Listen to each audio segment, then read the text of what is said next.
Was there ever a moment of nerve, or not so much because you had already been to space before, so you had been through a takeoff and splashdown, or were you more nervous when like that hatch finally opened and like, okay, now you're on a rope and you're kind of floating out there? Was there any nerve?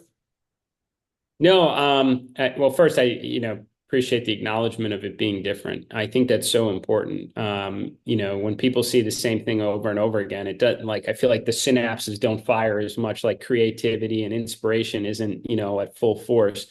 When you see things that are different from time to time, it just causes you to think differently. And for everything that NASA accomplished during, the early space race, that was 4.5% of, US GDP, essentially getting funneled in to accomplish those kind of things, which was awesome. And we learned so much. But now, we're thinking much bigger about space with hundreds and thousands of people, a permanent presence on the moon, Mars outposts, really unlocking the mysteries of our universe, and that's going to take a lot of people and outside of the government and capabilities like spacewalks, EVAs for the purpose of constructing and exploring and repairing is going to be essential to the commercial industry. So, by all accounts, our EVA was very simple and much more akin to the early space age, but it was important for commercial industry to understand these things. I'll say that we were incredibly well prepared for it. We have literally choreographed that 100 times.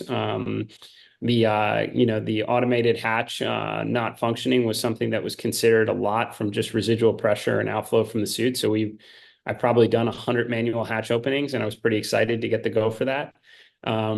So it was all something we were really well prepared for, and never felt nervous in any phase of it, of the EVA. Tell you the only area where you have nerves, and I think it's on any mission, is on reentry, because you're helpless. The way uphill, you have lots of outs with launch escape system. You have a lot of control.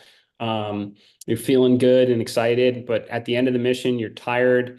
Your body's deconditioned. The G's hurt more, and that there is no alternative but to come down. And it all comes down to the heat shield. And in that high apogee environment we were in, the risk associated with micrometeoroids and orbital debris is way high. And it probably at that point came down to the highest risk phase of the mission, and you just don't know if you take a hit. So I'd say that's when everyone's blood pressure is up, and you just got to be along for the ride.